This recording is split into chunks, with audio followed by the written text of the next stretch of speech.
പുതുവർഷത്തിൽ സംസ്ഥാനത്ത് വാഹനാപകടങ്ങളിൽ 8 മരണം. ആലപ്പുഴയിൽ പോലീസ് ജീപ്പ് ഇടിച്ച 2 പേരും തിരുവല്ലയിൽ ടാങ്കർ ലോറിക്ക് പിന്നിൽ ബൈക്ക് ഇടിച്ച 2 യുവാക്കളും മരിച്ചു. ആലപ്പുഴ തലവടിയിൽ ഡിസ്ട്രിക്ട് ക്രൈം റെക്കോർഡ്സ് ബ്യൂറോ ഡിവൈഎസ്പിയുടെ വാഹനം ഇരുചക്രവാഹനവുമായി കൂട്ടിയിടിച്ചാണ് അപകടം. കോട്ടയം വെസ്റ്റ് സ്വദേശികളായ അലക്സ്, ജസ്റ്റിൻ എന്നിവരാണ് മരിച്ചത്. DCRB ഡിവൈഎസ്പി സജിമോനെ തണ്ണീർമുക്കത്തെ വീട്ടിലാക്കി മടങ്ങി വരും വഴിയാണ് അപകടമുണ്ടായത്.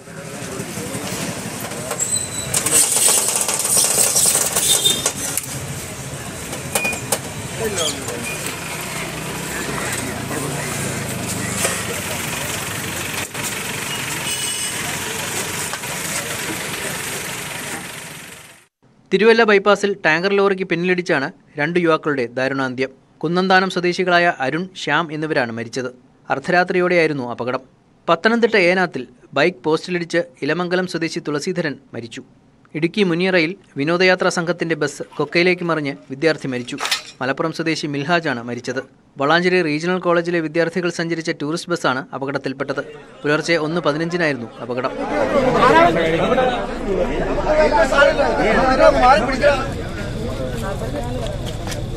ഈ റോഡിന്റെ പണി നടന്നപ്പോൾ ഈ 5 കിലോമീറ്റർ വീതി കുറഞ്ഞാൽ ഇതിനകത്ത് ശരിക്കും അഴിമതി തന്നെ നടത്തിയത്. ഇവിടെ ആരും ചോദിക്കാനും പറയാനുമില്ല. അതുകൊണ്ട് മാത്രമാണ് ഇതിങ്ങനെ നടന്നിരിക്കുന്നത്. ഈ അപകടം വരുന്നതിന്റെ പ്രധാനപ്പെട്ട കാരണം ഇതാണ്. ഒരു വണ്ടി വന്നാൽ പിന്നെ ഒരു മനുഷ്യൻ അങ്ങോട്ട് മാറി നിൽക്കാൻ പോലും ഉള്ള ഇടയില്ല. കോഴിക്കോട് കക്കോടിയിൽ ബൈക്കും കാറും കൂട്ടിയിടിച്ച് ഒരാൾ മരിച്ചു. ബൈക്ക് യാത്രക്കാരൻ കക്കോടി സ്വദേശി ബിജുവാണ് മരിച്ചത്. രാത്രി 12:30 അപകടം. കൊയിലാണ്ടിയിൽ ശരീരത്തിലൂടെ ബസ് കയറി സ്ത്രീക്ക് ദാരുണാന്ത്യം. നെല്ലാടി വിയ്യൂർ വളപ്പിൽ ശ്യാമളയാണ് മരിച്ചത്. രാവിലെ പുതിയ ബസ് സ്റ്റാൻഡിന് സമീപമായിരുന്നു അപകടം. വിവിധ ബ്യൂറോകൾക്കൊപ്പം ന്യൂസ് ഡെസ്ക്, ന്യൂസ് 18. പത്തനംതിട്ട ലാഹയിൽ ശബരിമല തീർത്ഥാടകർ സഞ്ചരിച്ച KSRTC ബസ് മറിഞ്ഞ് 15 പേർക്ക് പരിക്ക്.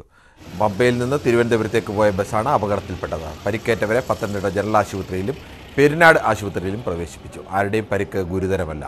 ബ്രേക്ക് നഷ്ടമായതാണ് അപകടത്തിന് കാരണമെന്നാണ് വിലയിരുത്തൽ.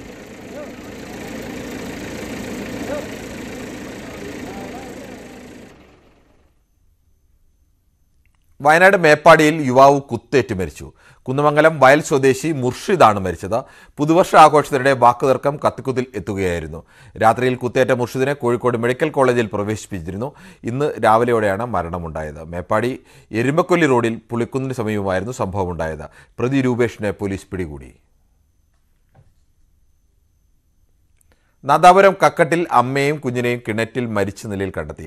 വിസ്മയ, ഇവരുടെ 7 മാസം പ്രായമായ മകൾ എന്നിവരാണ് മരിച്ചത്. വീടിന് സമീപത്തെ പൊതു കിണറ്റിലാണ് മൃതദേഹങ്ങൾ കണ്ടെത്തിയത്. രാവിലെ 8:30 സംഭവം. നാദാപുരത്ത് നിന്നെത്തിയ ഫയർഫോഴ്സ് സംഘം മൃതദേഹങ്ങൾ പുറത്തെടുത്ത് കുറ്റ്യാടി താലൂക്ക് ആശുപത്രിയിലേക്ക് മാറ്റി. നടുവിലക്കണ്ടി ഷിഹാബിന്റെ ഭാര്യയാണ് 24-കാരിയായ വിസ്മയ. കിണർ ആൾമറ കെട്ടി മൂടിയതായിരുന്നു. ഇത് മാറ്റി കുഞ്ഞിനെയും എടുത്ത് വിസ്മയ കിണറ്റിലേക്ക് ചാടുകയായിരുന്നുവെന്നാണ് പ്രാഥമിക നിഗമനം. കുറ്റ്യാടി പോലീസ് അന്വേഷണം ആരംഭിച്ചിട്ടുണ്ട്. എടവണ്ണയിൽ റിട്ടയർഡ് SIയുടെ വീട്ടുമുറ്റത്ത് നിർത്തിയിട്ട വാഹനം തീവെച്ച് നശിപ്പിച്ചതായി പരാതി. കഴിഞ്ഞ ദിവസം രാത്രി 2 മണിയോടെയാണ് കാർ തീവെച്ച് നശിപ്പിച്ചത്. എടവണ്ണ കുന്നുമ്മൽ സ്വദേശിയായ റിട്ടയർഡ് SI വടക്കൻ മുഹമ്മദിന്റെ വീട്ടുമുറ്റത്ത് നിർത്തിയിട്ട കിയ കാറിനാണ് തീവെച്ചത്. ശബ്ദം കേട്ട് പുറത്തിറങ്ങിയ വീട്ടുകാരാണ് വെള്ളമൊഴിച്ച് തീ കെടുത്തിയത്. എടവണ്ണ SHO A സജിത്തിന്റെ നേതൃത്വത്തിൽ പോലീസും ഫോറൻസിക് വിഭാഗവും സ്ഥലത്തെത്തി പരിശോധന നടത്തി. കാറിന് മുകളിലേക്ക് പെട്രോൾ ഒഴിച്ച് തീവെച്ചതാണെന്നാണ് പോലീസിന്റെ നിഗമനം.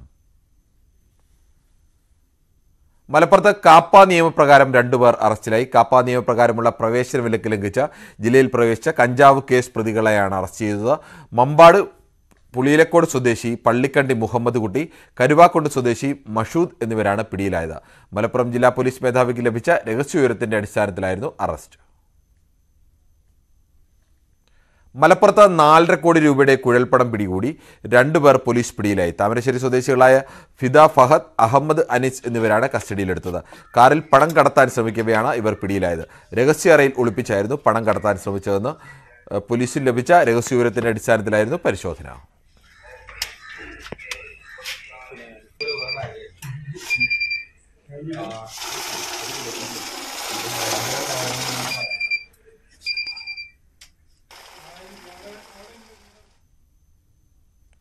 പത്തനംതിട്ട മല്ലപ്പള്ളിയിൽ ഭക്ഷ്യവിഷബാധയേറ്റ് 100ഓളം പേർ ചികിത്സയിൽ. ഒരാളുടെ നില ഗുരുതരമാണ്. മാമോദിസ ചടങ്ങിൽ വിളമ്പിയ ഭക്ഷണത്തിൽ നിന്നാണ് ഭക്ഷ്യവിഷബാധയുണ്ടായത്. ചെങ്ങന്നൂരിൽ നിന്നുള്ള കാറ്ററിംഗ് കമ്പനി എത്തിച്ച ഭക്ഷണം കഴിച്ചവരാണ് അവശ നിലയിലായത്. ചടങ്ങിനെത്തി ഭക്ഷണം കഴിച്ച പലർക്കും ഛർദിയും അസ്വസ്ഥതകളും അനുഭവപ്പെട്ടതോടെയാണ് ആശുപത്രിയിൽ എത്തിച്ചത്. ചെങ്ങന്നൂരുള്ള കേറ്ററിംഗ് കമ്പനിക്കാണ് ഞാൻ കേറ്ററിംഗ് കൊടുത്തത്. 190 പേരുടെ ഓർഡറാണ് ഞാൻ കൊടുത്തേക്കുന്നത്. അപ്പോൾ അവിടുന്ന് ഫുഡ് കഴിച്ചിട്ട് പോയവർ എന്ന് പറഞ്ഞാൽ വ്യാഴാഴ്ച ഫുഡ് കഴിച്ച് പോയവരിൽ നിന്ന് വെള്ളിയാഴ്ച തൊട്ട് ആൾക്കാർ ഓരോരുത്തർ എന്നെ വിളിച്ച് ഓരോ വയറിന് അസ്വസ്ഥതയുണ്ട്, പനിയുണ്ട്, ഷിവറിംഗ് ഉണ്ട്, ഇങ്ങനെ ഓരോ കംപ്ലയിൻറ്റ് പറഞ്ഞു. അപ്പോൾ ഈ 2-3 പേര് വിളിക്കുമ്പോൾ നമ്മളത് കാര്യമാക്കിയില്ല. പക്ഷെ അത് ശനിയാഴ്ചയുടെ ആളുടെ എണ്ണം ഏകദേശം 100-ൽ പരമായി. അങ്ങനെ പലരും ഹോസ്പിറ്റലൈസ് ആയവരുണ്ട്, കുറച്ച് പേര് ഹോസ്പിറ്റലൈസിൽ നിന്ന് റിലീസ് ആയവരുണ്ട്. പക്ഷേ ഇവരുടെ ഒന്നും വയറിൻ്റെ പ്രശ്നങ്ങളും അസ്വസ്ഥതകളും ഇതുവരെയായിട്ടും മാറിയിട്ടില്ല. ചിലർക്കാണെങ്കിൽ കുടലിൽ ഇൻഫെക്ഷൻ വരെ ആയിട്ടുണ്ട് എന്ന് ഇങ്ങനെ നിൽക്കുന്നു. പുതുവത്സര ദിനത്തിൽ കോഴഞ്ചേരി ജില്ലാ ആശുപത്രിയിൽ വിഭവസമൃദ്ധമായ സദ്യയൊരുക്കി AKG ചാരിറ്റബിൾ ഫൗണ്ടേഷൻ.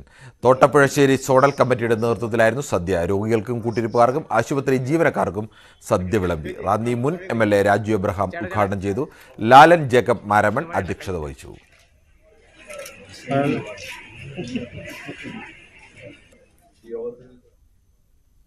മലപ്പുറം കാടാമ്പുഴയിൽ അനധികൃത മദ്യവിൽപ്പന നടത്തിയാൽ പോലീസിന്റെ പിടിയിലായി. മാറാക്കര ചേലക്കുത്ത് ദേശം മൈലമ്പാടൻ വീട്ടിൽ അബ്രു എന്ന നൌഷാദിനെയാണ് കാടാമ്പുഴ പോലീസ് അറസ്റ്റ് ചെയ്തത്. 7 ലിറ്ററോളം മദ്യം ബൈക്കിൽ കടത്തിക്കൊണ്ടുവന്ന് വിൽപ്പന നടത്തിയെന്ന കുറ്റത്തിനാണ് ഇയാളെ അറസ്റ്റ് ചെയ്തത്. തൃശൂർ കല്ലംകുന്ന് സർവീസ് സഹകരണ ബാങ്കിന്റെ കീഴിലുള്ള കൽപ്പശ്രീ ഓയിൽ മില്ലിന് തീപിടിച്ചു. രാവിലെ 10 മണിയോടെയാണ് തീപിടുത്തമുണ്ടായത്. ഇത് നാട്ടുകാരുടെ ശ്രദ്ധയിൽപ്പെട്ടതോടെയാണ് തീ അണയ്ക്കാനുള്ള ശ്രമം ആരംഭിച്ചത്. ഇരിങ്ങാലക്കുട, പുതുക്കാട്, മാള, കൊടുങ്ങല്ലൂർ എന്നിവിടങ്ങളിൽ നിന്നുള്ള ഫയർഫോഴ്സും ഇരിങ്ങാലക്കുട പോലീസും നാട്ടുകാരും ചേർന്നാണ് തീ അണച്ചത്. 4 ടണ്ണോളം വെളിച്ചെണ്ണ സ്റ്റോക്ക് ഉണ്ടായിരുന്നതായി കരുതുന്നു. അപകട കാരണം വ്യക്തമല്ല.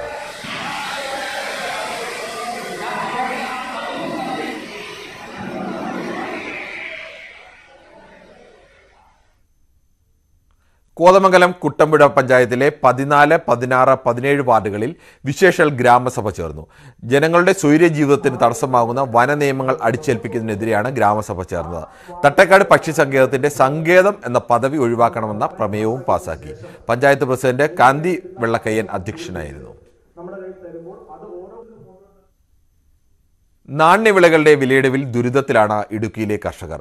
ഉൽപാദന ചെലവും കൂലി വർധനവും പ്രതിസന്ധി ഇരട്ടിയാക്കുന്നതായും കർഷകർ പറയുന്നു. ഏലം, കാപ്പി, കൊക്കോ, ജാതി, റബ്ബർ തുടങ്ങി ഇടുക്കിയിൽ ഉൽപ്പാദിപ്പിക്കുന്ന പ്രധാന നാണ്യവിളകൾക്കെല്ലാം മുൻവർഷങ്ങളെ അപേക്ഷിച്ച് വൻ വിലയിടിവാണ് നേരിടുന്നത്. കുരുമുളകിന് മാത്രമാണ് ഭേദപ്പെട്ട വില ലഭിക്കുന്നത്. പ്രധാന ഉൽപ്പന്നമായ ഏലക്കായുടെ വില 700 രൂപയിൽ താഴെയെത്തി. അതേസമയം മുൻകാലങ്ങളെ അപേക്ഷിച്ച് വളങ്ങളുടെയും കീടനാശിനികളുടെയും വിലയിൽ അമിത വർധനയാണ് ഉണ്ടായിരിക്കുന്നത്. കൂലിനിരക്കിലും വില വർധനയുണ്ട്. ഒന്നാമത്തെ കാര്യം, കൃഷിക്കാർക്ക് ഇവിടെ ഇത് പറിച്ചെടുക്കാനുള്ള തൊഴിലാളികളെ കിട്ടാനുള്ള ക്ഷാമം വളരെ രൂക്ഷമാണ്. ഏലക്കായുടെ വില പറഞ്ഞു കഴിഞ്ഞാൽ എല്ലാ കർഷകരും സാമാന്യം വിലയുണ്ടായിരുന്ന ഏലത്തിലേക്ക് എല്ലാവരും മാറുന്നതോടുകൂടി ഏലത്തിന് ഒട്ടും വിലയില്ലാത്തൊരവസ്ഥയാണ്. ആർക്കും വേണ്ട കച്ചവടക്കാർക്ക് പറയുന്ന ഒരവസ്ഥയിലേക്ക് കർഷകരുടെ ഈ വിപണി കൂപ്പുകുത്തിയിരിക്കുകയാണ്. അതുപോലെ കുരുമുളക് കൃഷി ഞാൻ കർഷകൻ മാത്രമാണ്. കുരുമുളക് സംബന്ധിച്ചുള്ള നല്ല കൃഷിയുടെ ഉണ്ടായിരുന്നതാണ്. ഏതാണ്ട് ഒരു 80% കുരുമുളക് തോട്ടം എന്റെ ഈ ദുരിതവാട്ടം വന്ന് നശിച്ചു പോയിട്ടുണ്ട്. കാർഷിക വിളകളുടെ വിലയിടിവ് ഇടുക്കിയിലെ വ്യാപാര മേഖലയും പ്രതിസന്ധിയിലാഴ്ത്തിയിരിക്കുകയാണ്. ഉൽപാദനത്തിന് ആനുപാതികമായി വില നൽകി നാണ്യവിളകൾ ശേഖരിക്കാൻ മലഞ്ചരക്ക് വ്യാപാരികൾക്ക് ആകുന്നില്ല. കഴിഞ്ഞാൽ 1500 ഉണ്ടായിരുന്നു, കൃഷിക്കാരൻ പിടിച്ചേക്കാം.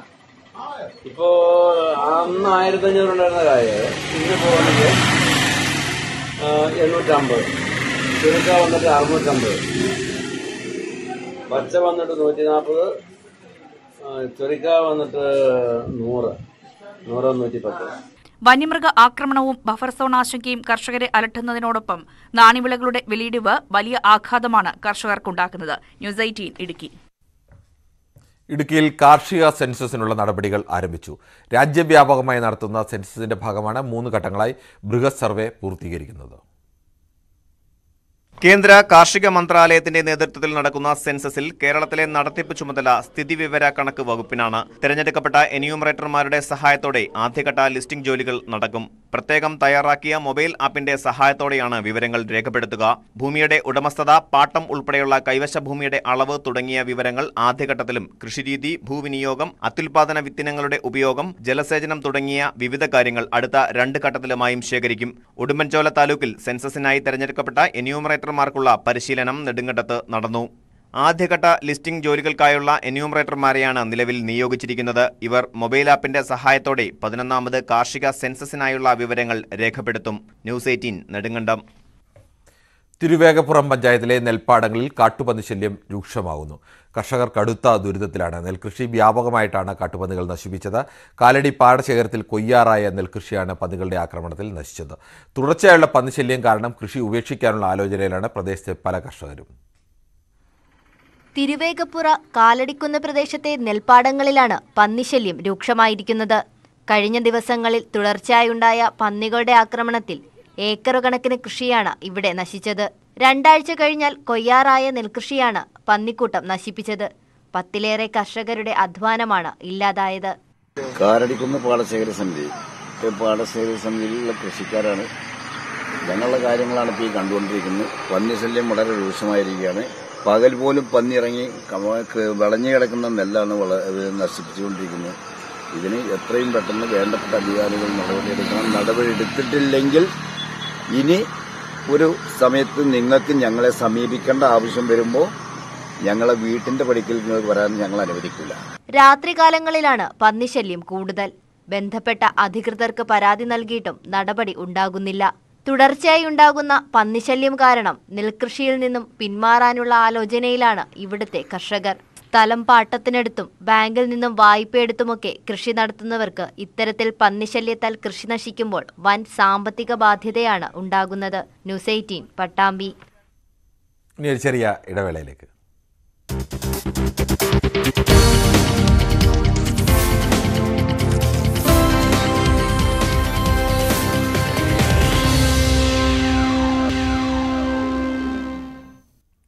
മുക്കം നഗരസഭ കുടുംബശ്രീ CDS സംഘടിപ്പിക്കുന്ന രജതോത്സവത്തിന്റെ ഭാഗമായി ബാലസഭയുടെ നേതൃത്വത്തിൽ അണ്ടർ-15 സെവൻസ് ഫുട്ബോൾ മത്സരം സംഘടിപ്പിച്ചു.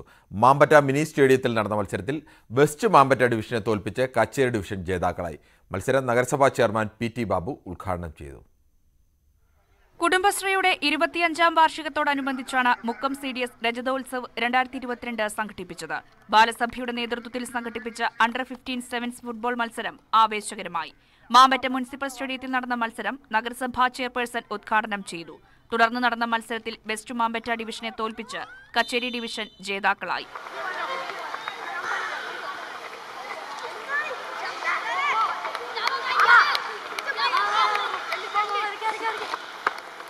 ജേതാക്കൾക്ക് നഗരസഭാ ചെയർമാൻ PT ബാബു സമ്മാനം വിതരണം ചെയ്തു. CDS ചെയർപേഴ്സൺ രജിത CT അധ്യക്ഷത വഹിച്ചു. ന്യൂസ് 18 മുക്കം. തോട്ടം മേഖലയിലെ സാധാരണക്കാരുടെ ആശ്രയമായ ഇടുക്കി രാജാക്കാട് സാമൂഹ്യ ആരോഗ്യ കേന്ദ്രത്തിൽ ആവശ്യത്തിന് ജീവനക്കാരില്ല. താലൂക്ക് ആശുപത്രിയായി ഉയർത്തുമെന്ന പ്രഖ്യാപനവും വാഗ്ദാനത്തിൽ ഒതുങ്ങി നിൽക്കുകയാണ്. പ്രാഥമിക ആരോഗ്യ കേന്ദ്രമായാണ് രാജാക്കാട് മുല്ലക്കാനത്തെ സർക്കാർ ആശുപത്രി പ്രവർത്തനം ആരംഭിച്ചത്. പിന്നീട് സാമൂഹിക ആരോഗ്യ കേന്ദ്രമായി ഉയർത്തി. 1ാം പിണറായി സർക്കാരിന്റെ കാലത്ത് രാജാക്കാടിനെ താലൂക്ക് ആശുപത്രിയായി ഉയർത്തുമെന്ന പ്രഖ്യാപനമുണ്ടായി. എന്നാൽ ഇപ്പോഴും ഇവിടെ PHCയുടെ സ്റ്റാഫ് പാറ്റേൺ മാത്രമാണുള്ളത്. ബന്ധപ്പെട്ട ഉദ്യോഗസ്ഥന്മാരെയും മന്ത്രിയെയും കണ്ട് ഇതൊരു CHC ആയിട്ട് തന്നെ ഉയർത്തി അതിന് വേണ്ടുന്ന സ്റ്റാഫ് പാറ്റേണും അതിന് വേണ്ടുന്ന മരുന്നുകളും ഒക്കെ ലഭിക്കത്തക്ക രീതിയിലുള്ള സംവിധാനം ഉണ്ടാക്കണമെന്ന് ഞങ്ങൾ ആവശ്യപ്പെടുന്നുണ്ട്. തോട്ടം ആദിവാസി മേഖലകളാൽ വിശാലമായ 5 പഞ്ചായത്തുകളിലെ സാധാരണക്കാരുടെ ഏക ആശ്രയമാണ് ഈ ആശുപത്രി. ആവശ്യത്തിന് മരുന്ന് പോലും പലപ്പോഴും കിട്ടാറില്ല. ആശുപത്രിയുടെ വികസനത്തിന് അടിയന്തരമായി ഇടപെടലുണ്ടായില്ലെങ്കിൽ ജനകീയ സമരം നടത്താനാണ് രാജാക്കാട് വികസന കൂട്ടായ്മയുടെ തീരുമാനം. ന്യൂസ് 18 രാജാക്കാട്. ഇടുക്കി നെടുങ്കണ്ടത്ത് വയോധികയ്ക്ക് വീടൊരുക്കി നൽകി നാട്ടുകാർ. നിരവധി ബുദ്ധിമുട്ടുകൾ അതിജീവിച്ചാണ് പ്രദേശത്തേക്ക് നിർമ്മാണ സാമഗ്രികളടക്കം എത്തിച്ചത്. കരുണാപുരം ഗ്രാമപഞ്ചായത്തിലെ 1ാം വാർഡിൽ താമസിക്കുന്ന ഈഴക്കുന്നിൽ ശാന്ത ശോചനീയാവസ്ഥയിലുള്ള വീട്ടിലാണ് കഴിഞ്ഞിരുന്നത്. പ്രധാനമന്ത്രി ആവാസ് യോജന പദ്ധതി പ്രകാരം ഇവർക്ക് വീട് അനുവദിച്ചുവെങ്കിലും ഇവിടേക്ക് വഴിയില്ലാതിരുന്നത് വലിയ പ്രതിസന്ധിയായിരുന്നു. തുടർന്നാണ് ഗ്രാമപഞ്ചായത്ത് അംഗം സതി അനിൽകുമാറിന്റെ നേതൃത്വത്തിൽ നാട്ടുകാർ നിർമ്മാണം ഏറ്റെടുത്തത്. റോഡിൽ നിന്ന് റോപ്പ് വേ നിർമ്മിച്ച് നിർമ്മാണ സാമഗ്രികൾ ശാന്തയുടെ ഉടമസ്ഥതയിലുള്ള ഭൂമിയിലെത്തിച്ചു. നിർമ്മാണം പൂർത്തീകരിച്ച വീടിന്റെ താക്കോൽദാനം ഗ്രാമപഞ്ചായത്ത് പ്രസിഡന്റ് മിനി പ്രിൻസ് നിർവഹിച്ചു. നമുക്ക് അർഹതപ്പെട്ടവരുടെ കരങ്ങളിൽ ആനുകൂല്യം കൊടുക്കുമ്പോൾ ഇതുപോലുള്ള ഒരു മുഹൂർത്തങ്ങൾക്ക് സാക്ഷ്യം വഹിക്കുമ്പോഴാണ് നമുക്ക് എത്രത്തോളം സന്തോഷമുണ്ടെന്ന് നമുക്കെല്ലാം തിരിച്ചറിയുന്നത്. ശാന്തി അമ്മച്ചി വളരെ ദുഃഖകരമായ അവസ്ഥയിലായിരുന്നു. ഓരോ മഴ പെയ്യുമ്പോഴും വാർഡ് മെമ്പറിന്റെ വീട്ടിൽ ചെല്ലുമായിരുന്നു. പൂർവ്വ വിദ്യാർത്ഥികളുടെ സംഘടനകൾ അപ്പോൾ ഓരോ ദിവസവും നമുക്കറിയാം അവർ ചെയ്യുന്ന കാര്യങ്ങൾ. പക്ഷേ വളരെ വ്യത്യസ്തമായ രീതിയിൽ അവരുടെ സ്നേഹസാഗരം കൂട്ടായ്മയുടെ ആദ്യത്തെ വർക്കാണെന്നാണ് ഇസ്മയിൽ സാർ പറഞ്ഞത്. കല്ലാർ ഗവൺമെന്റ് ഹയർ സെക്കൻഡറി സ്കൂളിലെ 1983 SSLC ബാച്ചിന്റെ കൂട്ടായ്മയായ സ്നേഹസാഗരത്തിന്റെ നേതൃത്വത്തിലായിരുന്നു പെയിന്റിംഗ് ജോലികൾ. ന്യൂസ് 18 നെടുങ്കണ്ടം. കോഴിക്കോട് കൊടുവള്ളി നെല്ലാങ്കണ്ടിയിൽ ദേശീയപാതയിലെ വെള്ളക്കെട്ട് പരിഹരിക്കാനായി റോഡ് ഉയർത്തുന്നത് അശാസ്ത്രീയമാണെന്നാണ് ആരോപണം. ഉയർന്ന പ്രദേശത്തു നിന്നും ഒലിച്ചെത്തുന്ന വെള്ളം ഒഴുക്കിവിടാനുള്ള സംവിധാനമില്ലാതെയാണ് ഇപ്പോൾ പ്രവൃത്തി നടക്കുന്നത്. നിലവിലെ സ്ഥിതി തുടർന്നാൽ വീടുകളും കടകളും മഴക്കാലത്ത് വെള്ളക്കെട്ടിലാകുമെന്ന ആശങ്കയും നാട്ടുകാർ പങ്കുവെക്കുന്നു. കോഴിക്കോട് ബംഗളൂരു ദേശീയപാതയിലെ നെല്ലാങ്കണ്ടിയിൽ മഴക്കാലത്ത് പൂനൂർ പുഴ കരകവിഞ്ഞ് വെള്ളക്കെട്ടുണ്ടാകുന്നതും ഗതാഗതം തടസ്സപ്പെടുന്നതും പതിവാണ്. ഇതിന് പരിഹാരമായാണ് റോഡ് ഉയർത്തുന്നത്. ദേശീയപാത നവീകരണത്തിൽ ഉൾപ്പെടുത്തിയാണ് ഇരുവശത്തും മതിൽ കെട്ടി റോഡ് ഉയർത്തുന്നത്. എന്നാൽ ഉയർന്ന പ്രദേശത്ത് നിന്ന് ഒലിച്ചെത്തുന്ന വെള്ളം പുഴയിലേക്ക് പോകാൻ കലുങ്ക് നിർമ്മിച്ചിട്ടില്ല. നേരത്തെ ഉണ്ടായിരുന്ന 2 കലുങ്കുകൾ അടഞ്ഞുകിടക്കുകയാണ്. ഒന്ന് മാത്രമാണിപ്പോൾ വെള്ളമൊഴുക്കി വിടാൻ ഉപയോഗിക്കുന്നത്.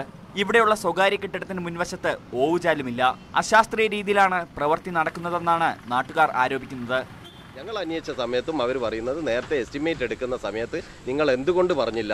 പക്ഷേ അത് എസ്റ്റിമേറ്റ് എടുക്കുന്ന സമയത്ത് ഞങ്ങൾ പറയേണ്ടതല്ലല്ലോ. അവർ വന്നിട്ട് ഈ പരിസരവാസികളോട് ചോദിക്കേണ്ടതല്ലേ, ഇവിടെ ഇങ്ങനെ പാസ്സായിട്ടുണ്ട്, അല്ലെ എന്താ ചെയ്യുന്നത്, എന്തൊക്കെ വേണ്ടതെന്നുള്ള സാഹചര്യം അവർ ചോദിച്ച് മനസ്സിലാക്കിയല്ലേ വേണ്ടത്. അതിന് വേണ്ടിയിട്ടല്ലേ നിർമ്മിക്കേണ്ടത്. അല്ലാണ്ട് ജനങ്ങൾക്ക് ഉപകാരപ്രദമാകുന്ന രീതിയിൽ റോഡിനെ ചെയ്യാതെ ജനങ്ങൾക്ക് വീണ്ടും ഭാവിയിലേക്ക് ദോഷം ചെയ്യുന്ന രീതിയിലാണ് ഇപ്പോഴത്തെ നിർമ്മാണം നടക്കുന്നതെന്നാണ് ഞങ്ങൾക്ക് പറയാനുള്ളത്. മഴക്കാലത്ത് പ്രദേശത്തെ വീടുകളിലും സ്ഥാപനങ്ങളിലും വെള്ളം കയറുമെന്ന ആശങ്കയും നാട്ടുകാർ പങ്കുവയ്ക്കുന്നു.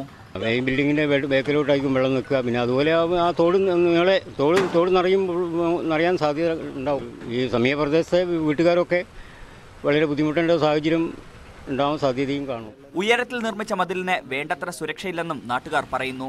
ഇതിനിടയിലുള്ള വൈദ്യുതി തൂണുകൾ നീക്കം ചെയ്തിട്ടുമില്ല. ഇവ പിന്നീട് നീക്കാമെന്നാണ് അധികൃതർ പറയുന്നത്. അങ്ങനെ നീക്കം ചെയ്യുന്നതും സംരക്ഷണ ഭിത്തിക്ക് ഭീഷണിയാണ്. കൃത്യമായ ആസൂത്രണമില്ലാതെയുള്ള പ്രവൃത്തി നാട്ടുകാർക്ക് തീരാ ദുരിതമുണ്ടാക്കുമെന്നാണ് ആശങ്ക. ന്യൂസ് 18 കൊടുവള്ളി. കാലിക്കറ്റ് സർവകലാശാല MA മ്യൂസിക് പരീക്ഷയിൽ 1ാം റാങ്ക് നേടിയ സന്തോഷത്തിലാണ് തിരൂർ പരിയാപുരം സ്വദേശിനിയായ സ്നേഹ. പ്രതിസന്ധികൾ വഴിമുടക്കിയായി വന്നെങ്കിലും സംഗീതത്തെ കൈവിടാതെ മുറുകെ പിടിക്കുകയായിരുന്നു സംഗീത അധ്യാപക കൂടിയായ സ്നേഹ. എരിയും പോരെയും പോൽച്ചേ നരിയില്ലേരവും നീയും പെരിയ സൂരരിൽ ജവാബുറിവാനറിവും തന്നിട് ഹക്കവനുടെ തിരുനബിലിന്ദിൻ സൗചായേ പക്കാര ശിമില പുലിയാരേ. പച്ചാട്ടിരി PNM UP സ്കൂളിൽ പഠിക്കുമ്പോഴാണ് സ്നേഹ സംഗീത ലോകത്തേക്ക് പിച്ചവെച്ചത്. പല പ്രതിസന്ധികളും പിന്നീടുണ്ടായെങ്കിലും സംഗീതത്തെ കൈവിടാതെ സ്നേഹ കൂടെ കൂട്ടി. +2 പഠനത്തിന് ശേഷം ചെമ്പൈ സംഗീത കോളേജിൽ BA മ്യൂസിക്കിന് ചേർന്നു. ഇതാണ് വഴിത്തിരിവായത്. പരിയാപുരം ചെറിയ പറമ്പിൽ ജിഷയുടെ മകളായ സ്നേഹയ്ക്ക് എല്ലാ പിന്തുണയുമായി അധ്യാപകരുമുണ്ടായിരുന്നു. BA പരീക്ഷയിൽ 5ാം റാങ്ക് ലഭിച്ച സ്നേഹ നിലവിൽ സ്കൂൾ അധ്യാപികയാണ്. MA പരീക്ഷയ്ക്ക് തയ്യാറെടുക്കാനും പരീക്ഷാ ദിവസങ്ങളിലും പൂർണ്ണ പിന്തുണയുമായി സ്കൂൾ ഒപ്പം നിന്നു. കലാമേളയുടെ തിരക്കുകൾക്കിടയിലാണ് പരീക്ഷയെത്തിയത്. എന്നാൽ ചുറ്റുമുള്ളവരുടെ പിന്തുണയിൽ സ്നേഹ നേട്ടം സ്വന്തമാക്കി. സബ് ജില്ലാ, ജില്ലാ, സ്റ്റേറ്റ് കലോത്സവങ്ങളിലൊക്കെ പങ്കെടുത്തിട്ടുണ്ടായിരുന്നു. +2 വരെ അതിന് പോയിരുന്നു. പിന്നെ ഡിഗ്രി ലെവലിൽ നമ്മൾ A സോണ്, ഇൻ്റർ സോണ് അതിന് പങ്കെടുക്കാറുണ്ടായിരുന്നു. പിന്നെ കൊറോണയായിട്ട് പിന്നത്തെ ഇയറുകളൊന്നും അത് നടത്തിയിരുന്നില്ല. പിന്നെ മാപ്പിളപ്പാട്ടിൽ എൻ്റെ ഒരു ഗുരുവായിരുന്നു ഫൈസൽ സാറ്. ഫൈസൽ കന്മൻ എന്നാണ് പേര്. സാറ് ഇപ്പോൾ ഒരുപാട് മാപ്പിളപ്പാട്ട് സ്വയം രചിക്കാറൊക്കെ ഉണ്ട്. സാറേയും ഈ അവസരത്തിൽ ഒരുപാട് നന്ദി പറയുന്നു. സാറ് വഴി ഒരുപാട് വിജയങ്ങൾ അങ്ങനെയും കിട്ടിയിട്ടുണ്ട്. കാലിക്കറ്റ് സർവകലാശാലയിൽ MA മ്യൂസിക്കിന് 1ാം റാങ്ക് നേടിയതോടെ അഭിനന്ദന പ്രവാഹമാണ് സ്നേഹയെ തേടിയെത്തുന്നത്. ഗായകരായ യേശുദാസിനെയും KS ചിത്രയെയും നേരിൽ കണ്ട് അനുഗ്രഹം വാങ്ങണമെന്നതാണ് ആഗ്രഹം. സംഗീതത്തെ കൂടുതൽ അറിയാനുള്ള തയ്യാറെടുപ്പുകളിലാണ് സ്നേഹ. ന്യൂസ് 18 തിരൂർ. നാട്ടുവർത്തമാനം പൂർണ്ണമാകുന്നു. നമസ്കാരം.